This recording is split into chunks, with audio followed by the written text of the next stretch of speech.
production of the Hollywood Theater of the Year, 2000X.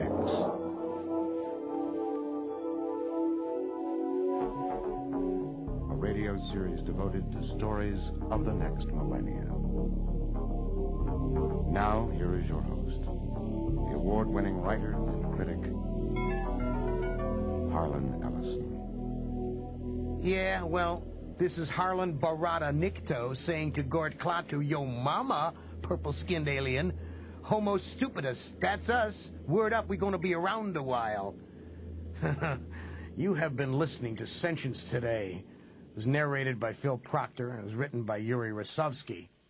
And just to prove unquestionably that you bet your damn Skippy we're a bunch of clever little mice, take as our next offering an idle conceit just thrown off in a spare moment by one Mr. Robert Silverberg, a perfectly average human being, no lesser or greater than any one of you. And if a Bob Q average citizen could create the mesmerizing drama that follows, containing as it does one of the most original fictional concepts you've ever encountered, then how much more dazzling and worthy would Gort Klaatu perceive the human race to be if he met one of our genuinely top people, say, Pauly Shore, or the guy who thought up double glops of white gunk in the Oreo cookie? I mean, think about that. Just think on that as you marvel to the Robert Silverberg story, Asleep and a Forgetting.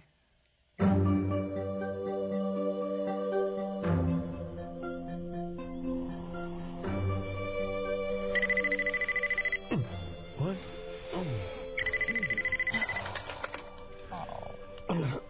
Hello? Who is calling at 2 in the morning? Yeah. Joe? Joe Headley? Where the hell are you? Oh, God, that figures. How long has it been? 5 years? 3 years. He came through town 3 years ago. He was on his own weird schedule then, too. Look, Joe, I've got classes, but, hey, I'm department head here. It's rank half, it's... Mike. Yeah, just a minute.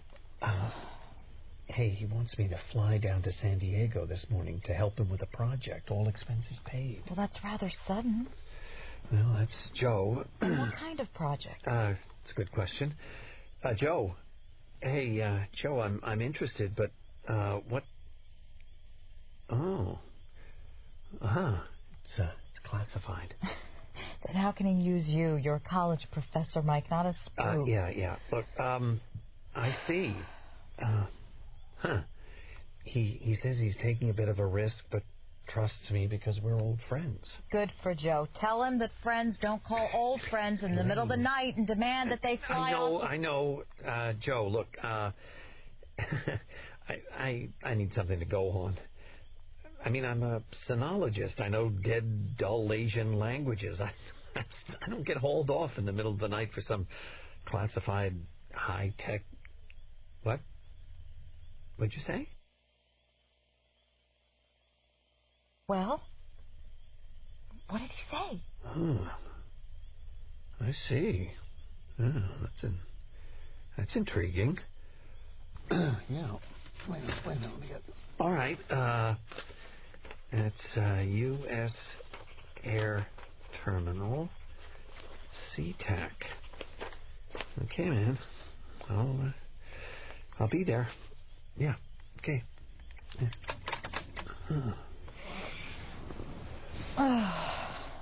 You're going. You know, I think I have to. Look, I'm not saying you shouldn't. I just think you need a good reason. So what did Joe say about his classified project? Why do they need you? Well, he only gave me one word. Oh. And that explained everything? No, it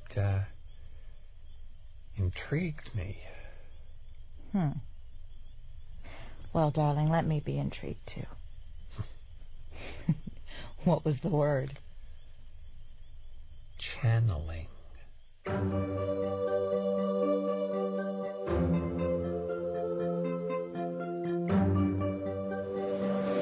Mike, over here. Joe, hey. Hey. Oh, wow. See you. Oh, you're looking looking at? Pretty bad, I know. It's the schedule. Carly Beckman, meet Dr. Harold Michelson. Yeah, Mike. Hello, Nice Carly. to meet you, Mike. She's a member of the team. Well, today I play chauffeur. I'll meet you with the car. Yeah. Ooh, wow. Is everyone on your team that good looking? Huh? Oh, you mean Carly? I don't know. I didn't notice. Man, you've been working too hard.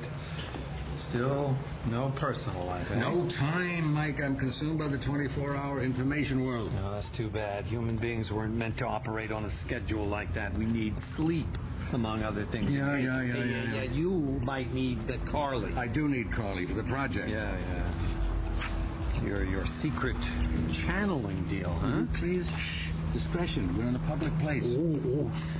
Are there Chinese agents lurking with microphones? I doubt it. I just don't want people to think we're a couple of middle-aged, new-age wackos. Hey, you were the one who mentioned channeling. Yeah, only because I knew it was sure to get your attention. You always had a weakness for stuff like that. Yeah, well, I get the feeling, as usual, I'm being insulted. Oh, come on, Mike. Come on. How long have we known each other? Since kindergarten? Are we not the very same people we were then? Yeah, well, I've gotten taller. Go ahead, rub it in. So, I'm not going to be talking to dead people? Not quite. At least, not like a seance or anything like that. It's really hard to explain. Huh? I need to show you. Yeah? Where? Up at the lab. So when do I check into that fabulous hotel you promised me? After the lab. Same old Joe. All business. Oh, there she is. Come on. Times are wasting.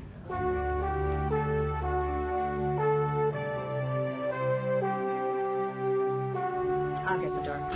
Here we are. The inner sanctum. Can I keep one of these badges? No. Oh, at least you got a window. I do? Huh? Oh, yeah. Come on, Joe. I know we grew up in California, but we still ought to appreciate how wonderful a day in February can be. Look at that yellow hibiscus. There's some billowing bougainvillea, too, Doctor. Uh-huh. Thank you, Carly. Thank you, Carly. Mike, it was 40 degrees and raining when you left Seattle. Anything dry and warm looks like heaven to you. Maybe. So, this is where I'm going to be channeling? This is where you are going to be part of a, let's call it a unique communications link, yes? Whatever. And what you do is you put on this helmet and you speak into this very expensive microphone here. The helmet is just for acoustic reasons. We have a terrible signal-to-noise ratio on this link. Actually, it's more like a noise-to-signal ratio. Well, anyway, we've got a Cray running a digital selector to filter it out.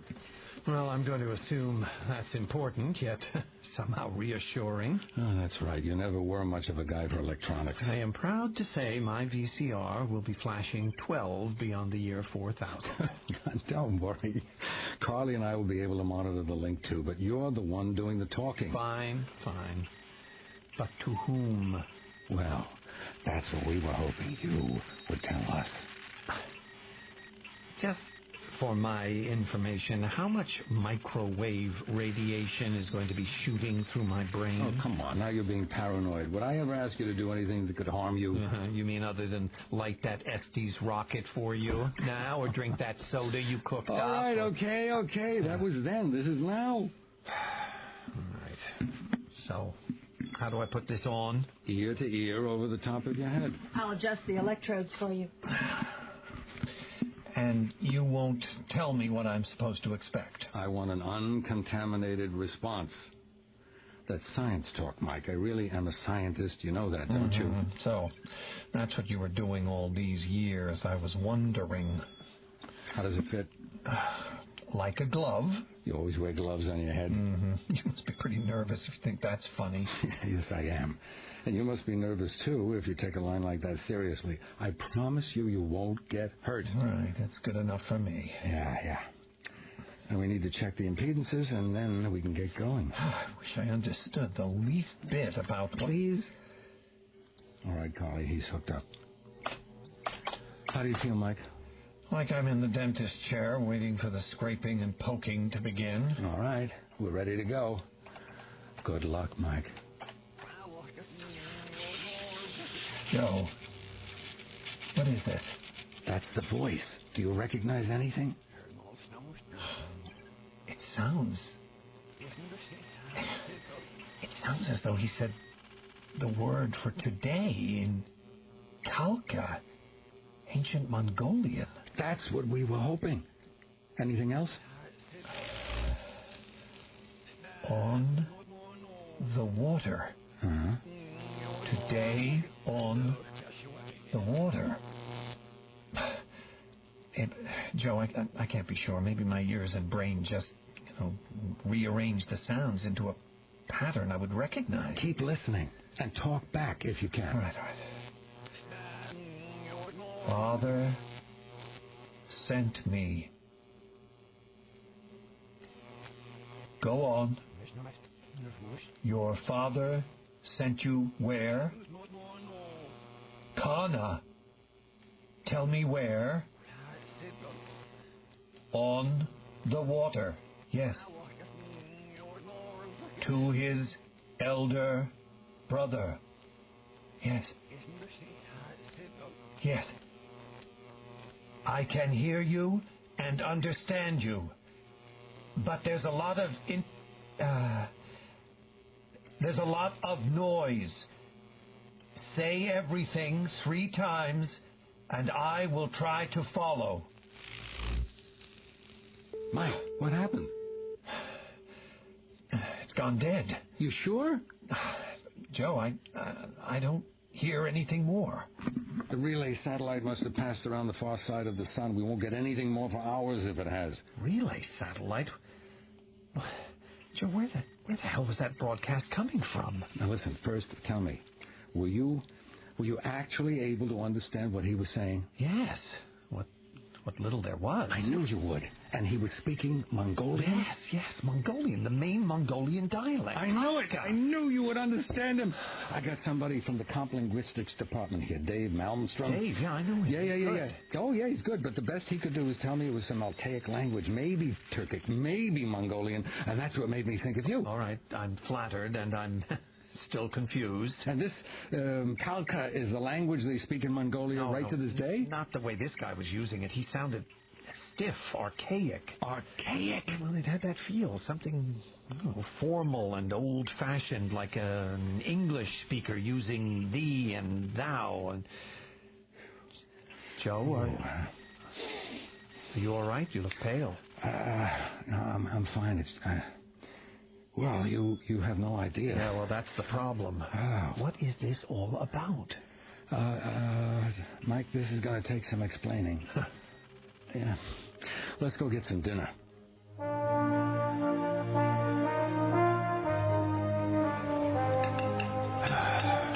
I think this is the first time we've gone out alone in, I don't know, 10 years? Well, what about the time I came to Seattle? Come on, Joe, we never went out. Elaine cooked. Oh, right. All right. How is Elaine? I won't tell her it took you 10 hours to get around to asking. I'm sorry. No, I don't apologize. That's you. This place is expensive as it looks? More. If anyone asked you, there were 6 of us at this dinner. We ate at Denny's. How do you like the Cabernet? It was good. You were about to tell me how you got talking to the voice. Oh, that was pure serendipity. You know, the art of finding what you're not looking for. Digging for worms and striking gold. I'm familiar with the concept, Yeah, well, we were trying to clear up some problems with radio transmission from the Icarus satellite. That's the one that the French and Japanese put in orbit between the Sun and Mercury. I read newspapers, too. I'm sorry. We were fiddling with this and fiddling with that, sending out an assortment of test signals at a lot of different frequencies when, out of nowhere, we got this voice coming back at us. It was speaking a strange language, turned out to be Chaucerian English. Which turned out to be some kind of academic prank? No. Will you let me tell it, please? Huh? I am giving you to the bottom of this glass. Fine. Anyway, we listened to this guy. Yeah, Geoffrey Chaucer. Whoever. And we gradually figured out what he was saying. So we called in this graduate student from UCSD who confirmed it. 13th century English, which absolutely knocked us on our butts. Would you gentlemen like coffee or dessert? No. Yes. I'll sneak a peek at that dessert tray and let you know if you don't mind. All right. Before we even figured out what was going on, the Englishman was gone, and we were picking up some young woman making a speech in medieval French. Mm-hmm. Like we were getting a broadcast directly from Joan of Arc, you know? Not that I'm suggesting that's who it was. Hell no, of course not. I mean, that might sound silly. Be like that. Go ahead. We had this girl for half an hour, a minute here, a minute there, with all the damned interference, and then we got a solar flare that disrupted communications, and when we got things turned on again, we got a quick burst that would turn out to be Arabic. And then someone else talking in Middle English. And then last week, this absolutely incomprehensible stuff got mounts from a guest was Mongolian, and you have now confirmed. And this Mongol stayed on the line longer than the others combined. I don't need more coffee. I need more wine. I don't blame you, Mike. It's made us all a little crazy. The best we can explain is this. Our beam passes through the sun, which, as I think you know, even though your specialty happens to be Chinese history, not physics, is a place where the extreme concentration of mass creates some unusual stresses on the fabric of the continuum. And some kind of relativistic force warps the hell out of it so that the solar field sends our signal kicking off God knows where. I give up. Where? In this case, the Middle Ages. It's like we've got a direct phone line to the Middle Ages. Oh, good. I was afraid it was going to be something silly, like channeling. Hey, it sounded crazy to us at first. Okay, Joe. Just for the sake of argument, I'll buy the idea that your machine gives you a direct line to the 13th century or whatever. How long before the Defense Department hears that you've been having girl talk with Joan of Arc and pulls the plug? Have another drink. Will you quit thinking like a college professor and try to remember what the real world is like? Real world? You think that as a certifiable workaholic burrowing in government bureaucracy, you know anything about the real world? I know that I'm involved in something important, something that could profoundly change this real world. And is that to say that what I do is not important? Oh, gee, are you touchy?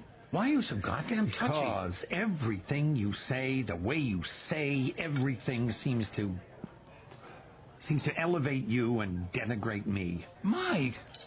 Come on, Mike. Come on, you're projecting. Yeah, maybe I am, maybe I'm not. If I thought as little of you as you think I do, I wouldn't have asked you to come here. You know me. I'm a bull in a china shop. But will you just forget it? It's small potatoes. Not to my self-esteem, it isn't. Can't your self-esteem get behind helping me change the world? Let's you and me change the world, Mike. Yeah, so how is tea time with Chaucer going to change the world, Joe? How are you going to get defense behind that, huh? What about George Washington, huh? I go into the DOD and show them they can chat with old George himself. They will kiss our butts. All it has to be is real. And the military significance of such conversation is... Use your imagination. Yeah, well, I am thinking of a 4-star general's imagination. What if we can change the past? Huh? Call up FDR and nip World War II in the bud. Stop all war forever. Oh, and these guys are going to go for something that puts them out of work? All I'm saying is that there is potential here. We don't know what it is yet because we don't know exactly what we're dealing with. And that's what I need you to help me find out. What, by listening to this Mongol? Yeah. Mike, who is he? What can he tell us? I guess we'll just have to ask him in the morning, okay?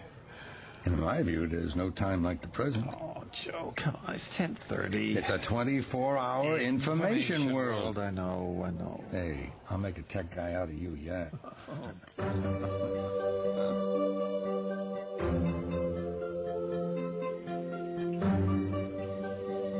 Here's the helmet, Mike. Thank you. Harley. You know, I know Joe is a fanatic. He's even a maniac, but you seem normal. Why do you put up with this stuff? I mean, can't you do science and engineering on a human schedule? Sometimes you can. Sometimes you can't. You've been hanging around with Joe too much. I wish. Oh, sorry. Now, your secret is safe with me. Thank you. Hey, you haven't got your helmet on. Carly, what's the problem?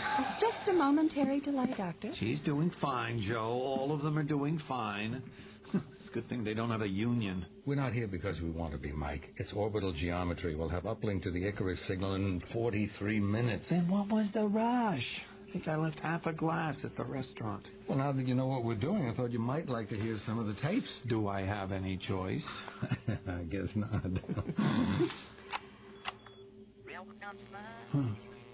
Her accent is terrible. What's she saying? It's too fragmentary to add up to much. We think she's praying. May the king live, may God strengthen my arm, stuff like that.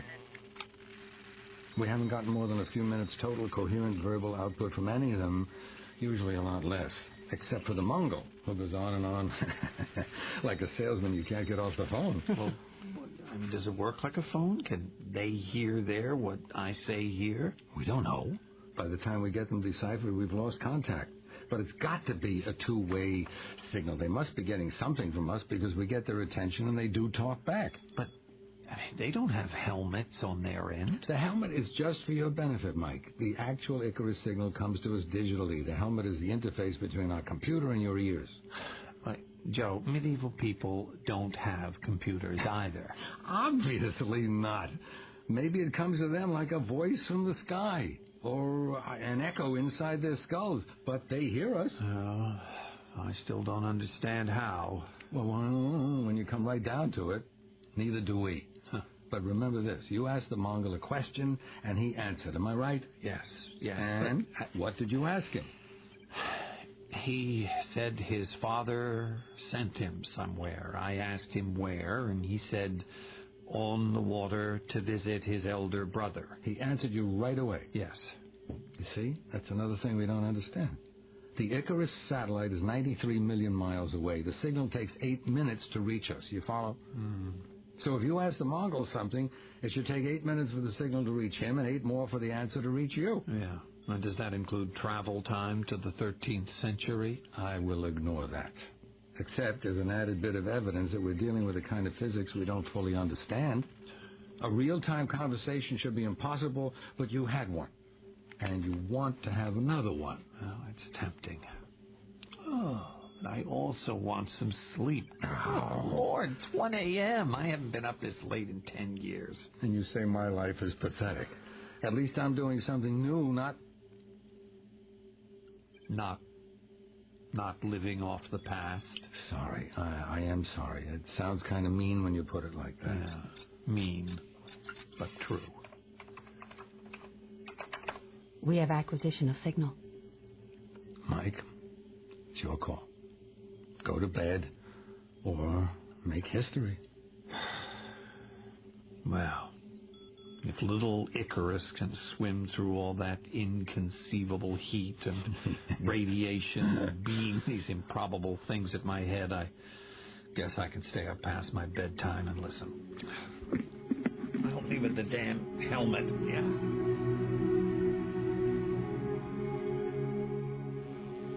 Hello, my friend. Where are you?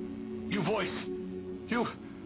Speak to me! Here I am. Can you hear me? Voice? What are you? Are you mortal? Or are you a prince of the master? Which master? What prince? There is only one master. I am his servant. The Angelos are his princes. Are you an Angelos voice? Angelos? That is a Greek word. Why does a Mongol ask me if I am an angel? Only an angel would speak to me this way. I am not an angel. I don't understand. It's kind of... It is by the grace of heaven on high. I'm speaking to you from far away. How far? Tell me where you are. No, again, where are you? Nova Roma. Constantinopolis. Byzantium? Byzantium, yes. I am very far from there. How far? Many days' ride. Many. Tell me, what year is it where you are? No, The year again. Tell me what year it is. Everyone knows the year, voice. Tell me. It is the year 1187 of our Savior. What is your name, friend? I am Petros Alexios. Why do you speak Khalkha if you are Greek? I am not Greek. I am by birth Khalkha Mongol, but raised Christian among Christians from age 11, when my father sent me on the water and I was taken. My name was Temujin. Temujin? I am now 20 years, and I know the Savior. My father was Yesugai, the chieftain. Temujin, son of Yesugai.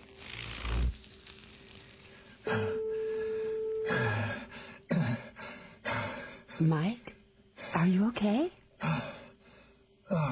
I think we've lost contact. Right. No more downlink. It just broke off. Good thing. Looks like your brain's shorting out.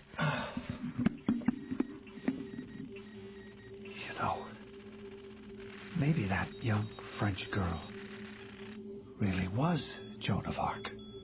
What?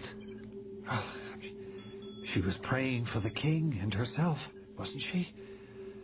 I mean, anything is possible with this crazy setup. Mike, what the hell are you trying to tell me? That person I've been talking to on your space telephone is Genghis Khan.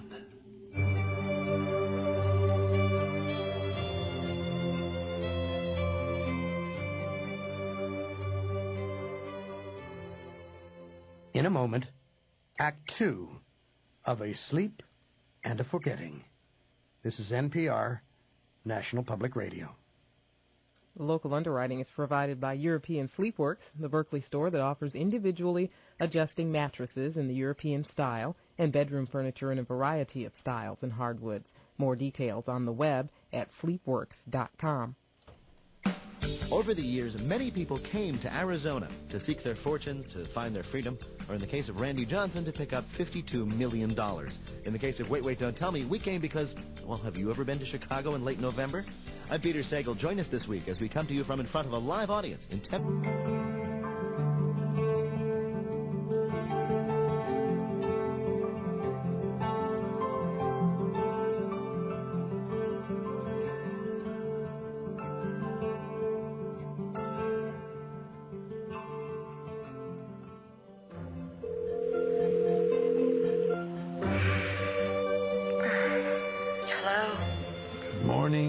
Michelson, this is your wake-up call. It's me. I thought I recognized the voice. Very funny, Mike. What time is it anyway? It's a little after 7. Where are you? At the Valencia. It's a nice hotel. Mm-hmm. From the little I've been able to see of it, yeah. You sound tired. Hey, come on. I must have had 3 solid hours of sleep. I was afraid of that. Yeah, you know how Joe is. Have you heard that we're living in a 24-hour information world? I think so. Ask Dr. Headley about these new devices called computers. Does he think they have a future, too? Yeah, no. He believes he's living on the cutting edge, and maybe he is. Oh, I'm sure he is. I just wish he'd realize that other people have lives and accomplishments, too. Mm-hmm. Name 2. People or accomplishments, darling? People with accomplishments. Feeling dull and tweedy around all those bright young people with headsets? Don't.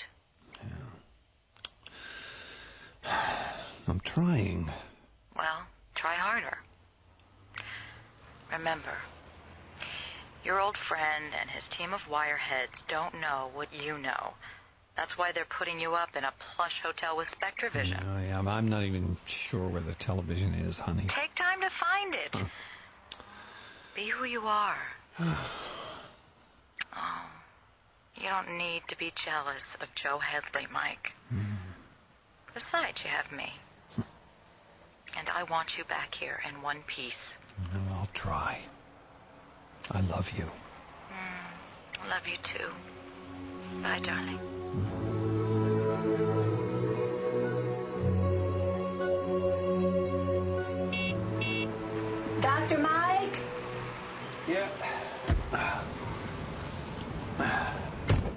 morning.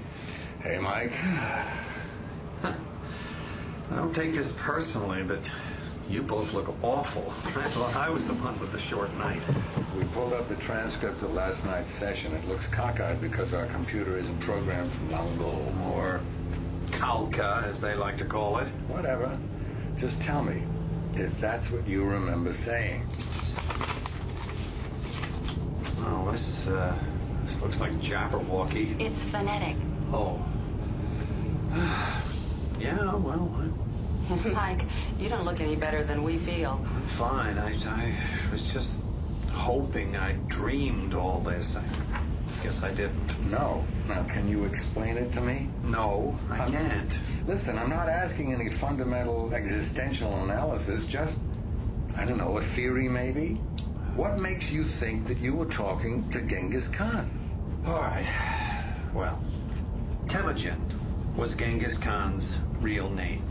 He was born around 1167, and his father Yesugai was a minor chief somewhere in northeastern Mongolia. And according to history, when Temujin was still a boy, his father was poisoned by his enemies and he became a fugitive. By the time he was 15, he started putting together a confederacy of Mongol tribes, hundreds of them, and eventually he conquered everything in sight. Genghis Khan is a title that means ruler of the universe. So what? Our Mongol lives in Constantinople, you say. He's a Christian and he uses a Greek name? He's Temujin, son of Yesugai, and he's 20 years old when Genghis Khan was 20 years old. Well, why can't he be some other Temujin, son of some other Yesugai? Listen, here. Listen to the way he speaks. I mean, the guy is scary. Even if you can't understand a word he's saying, you can feel his power. This coiled up anger. It's the voice of a man who was capable of conquering whole continents. But Genghis Khan wasn't a Christian. He wasn't kidnapped by strangers and taken to live in Constantinople, according to history. I know. But maybe this one was. Maybe, I don't know, maybe it's the history of a different world. But what exactly is that supposed to mean? I don't know. Forget it. Uh-uh. You had some weirdo idea of your own. Joe, just let me think this through. There's a theory that on the opposite side of the sun, there's a duplicate Earth. We can't see it or detect it because our orbits are linked, and therefore the sun is always between us and the other Earths. That doesn't explain the instantaneous transmissions. Well, if time and space are facets of the same dimension, then just as New York exists even when you're not there, so does the 12th century. In which case, we could be speaking to our own past. Not if Genghis Khan has a new biography. Actually, the theory of the space-time continuum says you're wrong. And that reminds me of another theory, that there are an infinite number of universes with an infinite number of histories. By the law of averages, some of these have to be identical to our universe, and others have to be very similar. If this is true, it could be possible to crack through the space-time continuum from one to the other. Some believe these alternate universes bump into each other all the time. Well, that is sort of what I had in mind. See, say that there are all sorts of possible worlds. A world in which you're King of England and I play third base for the Padres. Now I know you're losing it. You're a hereditary right fielder if I ever saw one. Joe, will you give me your scientific objectivity for a moment, okay? Now think of a world where the dinosaurs never died out and Los Angeles gets invaded every summer by hungry tyrannosaurs. Or a world where Yesugai's son Temujin wound up in 12th century Byzantium as a Christian instead of founding the Mongol Empire. And that's the Temujin I've been talking to. This screwy beam of yours not only crosses timelines, it somehow crosses probability lines, too. And we've fished up some alternate reality that... Whoa. I get the concept. I just don't know if I believe it. I don't know if I do either. I'm just putting forth a hypothesis that might explain... Tyrannosaurs rocking L.A.? Come on, Mike, get real. This isn't some stupid seminar when you can shoot the breeze. This means something. This is science. Carly, please stop the van. Hey, what's going on? Dr. Michelson asked me to stop the van. Yes, I heard that. I'm thinking if I get down to Montgomery Field by 4, I can catch the late flight to Seattle. What? You're walking out on me? Joe, I'm running out on you, or to be scientifically accurate, driving away from you and your obsession as fast as this little van can go. Carly, are you in on this? Hey, I'm just the chauffeur. Yes, but his or mine? Well, he does have a point. Oh, really? Leave her alone, Joe. Your problem is with me. That's what I'm beginning to see. This is Carly. Yes? Dr. Headley, apparently we're getting a carrier wave again. Oh, beautiful. And here we sit by the side of the road. And here we will sit a lot longer unless you find a better attitude. Oh, you sound like my mother. That was the idea. Oh. All right. I'm sorry. Mike, look, I'm tired, too. I've been at this for weeks. Okay, Carly. I guess we can go to the lab. We don't want to strain Dr. Headley any more than we have to. All right.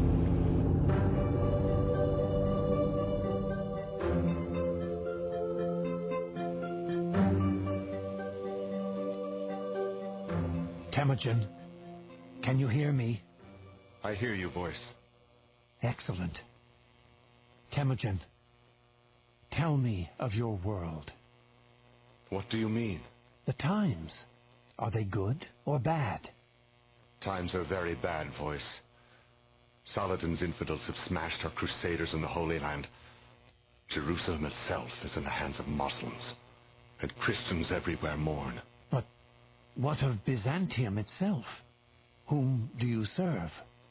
Aside from the Holy Savior himself and the Emperor, I have the honor of serving Prince Theodore Lascaris as captain of his guard. But even here in our great city, our holy city, God's grace has been withdrawn. Insurrections have brought down 2 emperors in 4 years. And the current emperor? His name is Isaac Angelos? He is weak, is he not? Voice, I will not say words against my emperor. He has burdens enough. The provinces of Hungary, Cyprus, Serbia, and Bulgaria are in revolt. The Sicilian Normans tear at Greece, while the Seljuk Turks abominate Asia Minor. It is the time of the wolf, but the sword of the Lord will prevail. Temujin? Hear, voice. The kings of France and England speak of a new crusade, yet they're at war with each other. Barbarossa of Germany also promises a crusade, but he supports our enemies, and our emperor rightly doesn't want him to march his army through the provinces of Byzantium. It is a perilous time. All times are perilous. What of your homeland, Temujin? What of Mongolia? I know little of Mongolia. I left when I was a boy of 11, when traders carried me here. My country, my father, my brothers, the girl to whom I was betrothed, they're phantoms to me now. I only speak Khalkha in the privacy of my soul.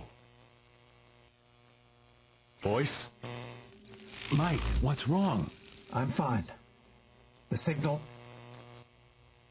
Temujin, do you have a wife? Children? I have vowed not to marry until Jesus again rules in his own land. So, you're going on the next crusade?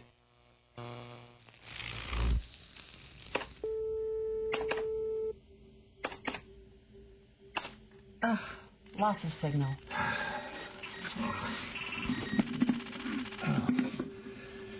Joe, you wouldn't happen to have a bottle of scotch around here, would you? Yeah, but it's 10 in the morning. Yeah, well, not in the 12th century.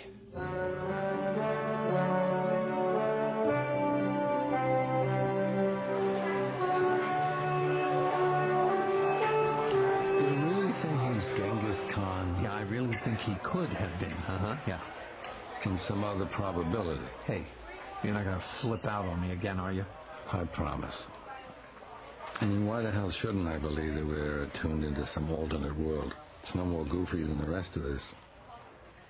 But tell me, is what Temujin says consistent with being Genghis Khan? His name's the same, his age, his childhood, up to the point when he wandered into some Byzantine trading caravan and got hauled off to Constantinople. I can only imagine what kind of fight he put up. But his lifeline must have diverged completely from that point on. I mean, a whole new world line split off from ours. And in that world, instead of turning into Genghis Khan, the ruler of the world, he grew up to become Petros Alexios, captain of the guard for Prince Theodore Lascaris. And he would have no idea what he could have been. Well, how could he? I mean, it isn't even a dream to him. He was born into a world that wasn't destined to have a Genghis Khan. You know the poem? Our birth is but a sleep and a forgetting. The soul that rises with us, our life's star, hath elsewhere its setting and cometh from afar. We didn't study a lot of Yeats in Physics 201. Or Wordsworth, apparently. So, when do we reacquire signal? You're starting to sound like a real techie, Mike. We won't have a signal for another hour, maybe 3. Why don't you get some rest and we'll wake you up when we reacquire? No, I'm not sleepy anymore. It's the booze. You're looking a little ragged to me. Well, you don't look so fresh yourself. I'm fine. I'll sleep for a week later on. Joe, what if we can't raise Temujin again? Anything's possible. He's already been on the line 5 times as long as the others put together. Like I said, he's a determined guy. He's Genghis Khan. Right. So get him back. I want to talk to him some more.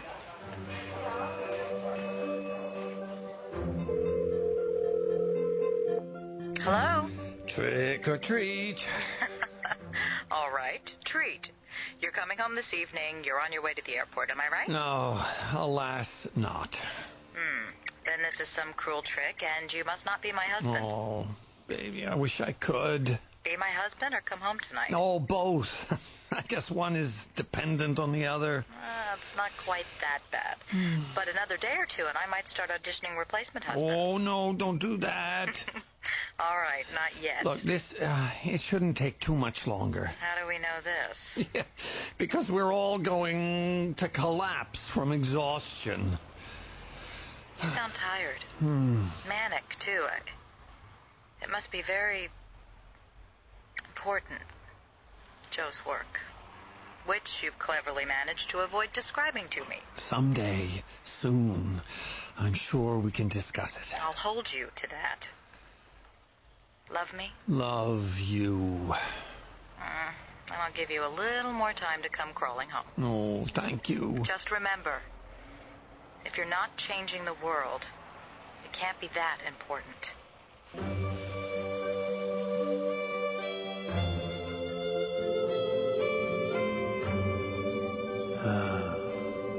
If you're not changing the world. It's lovely, isn't it? The view. The way the shadows fall across the hibiscus and the bougainvillea. Carly, you're too poetic for this kind of life. I sneak it in where I can, Doctor. That's not for me. All these machines. I've been standing here trying to pull in Temujin's signal by sheer willpower. Afraid you've lost him? Yes. And just when I thought I had some idea what made him so angry. And what is it? Somewhere, deep inside, he knows he's been cheated out of his destiny. That sounds very new agey. Maybe. But your willpower machine worked. He's back.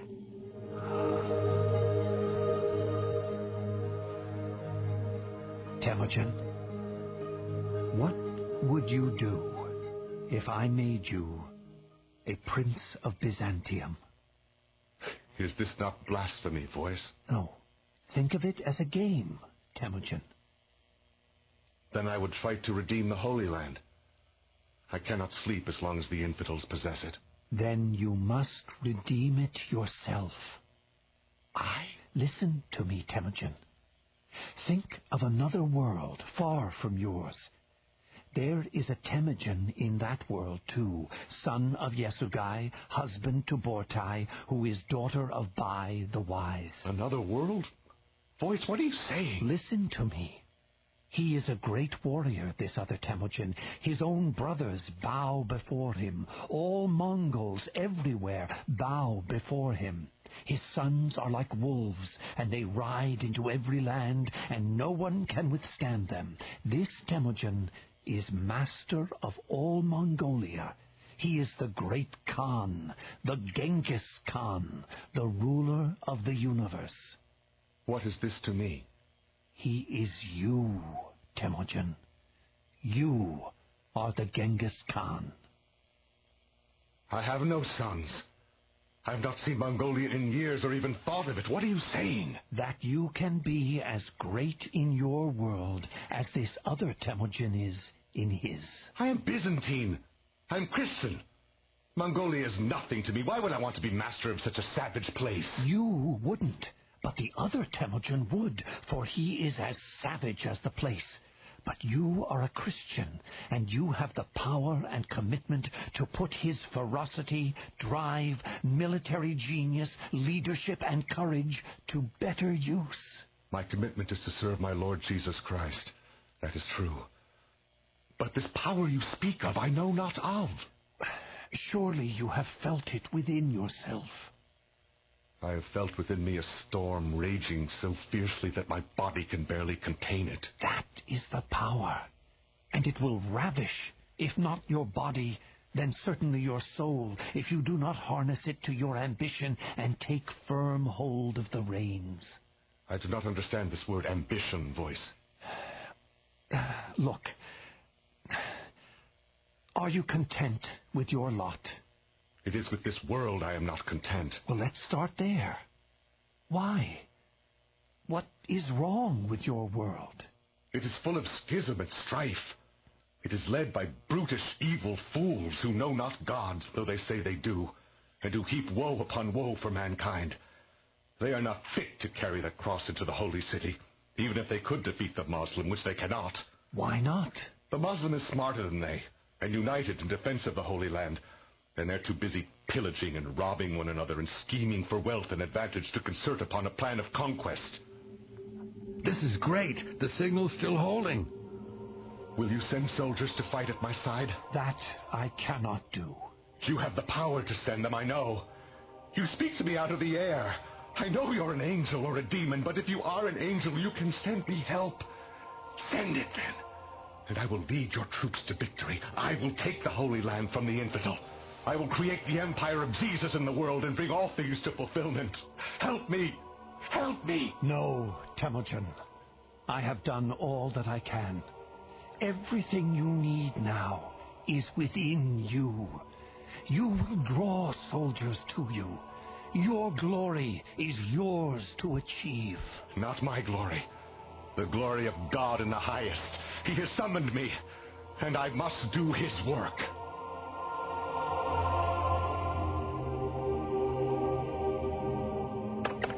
I can't believe you did that. The strongest, longest signal we've ever had, and you blew it. Oh, I can't get the signal back. I can't get any signal. No, I doubt if you'll hear from this one again. You didn't even ask him one of the questions I had on the sheet. We had other fish to fry. Oh, yeah. His destiny. A lot of good that does us. What do you think he could have told you? Mike, you were talking to a man who built pyramids out of the skulls of his enemies. He also built the largest empire ever developed in one man's lifetime, gave his people an order and prosperity hitherto unknown. He was ruthless. Ruthless. How could you encourage him? I didn't. I encouraged Temujin, the Byzantine Christian. These aren't your love thy neighbor type Christians, Michael. They are your basic burn the blasphemer, poison your rivals, torture your prisoners, enslave the natives, droit de seigneur, oppress the peasants, rape and pillage variety. He has a destiny to fulfill. He had a destiny, Michael, 1,000 or so years ago. Now, what about our destiny here and now? Did you think of that? Well, maybe you're not the only one who has a yen to change the world. We don't even know what world you changed. It's the moral dimension that preys on my mind. Oh, we're going to have to start all over from scratch. Well, without me, I'm afraid I'm going home. I have minds to enlighten. It's too bad the Pentagon doesn't think that's important. This gizmo of yours could have inestimable value to education. You know, I feel defeated. Ah, humbling, isn't it? Well, I need a lift to the airport. Any volunteers? I guess that's my job. I'll go out with you. I need some air. Well, if you manage to catch up with Temujin again, you guys better let me know. I'd sure like to find out how things turn out for him. Carly, when you come back, how about you and me catching a bite? Oh, don't you want to get started on a new plan? Oh, it'll wait. Well, then, sure, Joe. I'd love to. Okay, ready to go. Oh, wee. Ah, beautiful day. Hey, pretty flowers. What do you call these? The van's gone. They smell nice, too. I distinctly remember parking it right here. What about that car? I don't remember seeing that before. Will you look at that line? Some very smart engineer designed this for speed and power. What's it doing here? No idea. Look at the name on it. Foreign. The nameplate, is that Cyrillic or what? It's Kalka. What? The writing is Kalka. Kalka? You're kidding. No. Can you read it? Yes, I can read it. Well, what does it say? Folks, you are looking at a brand new 4-door deluxe Khan Conqueror.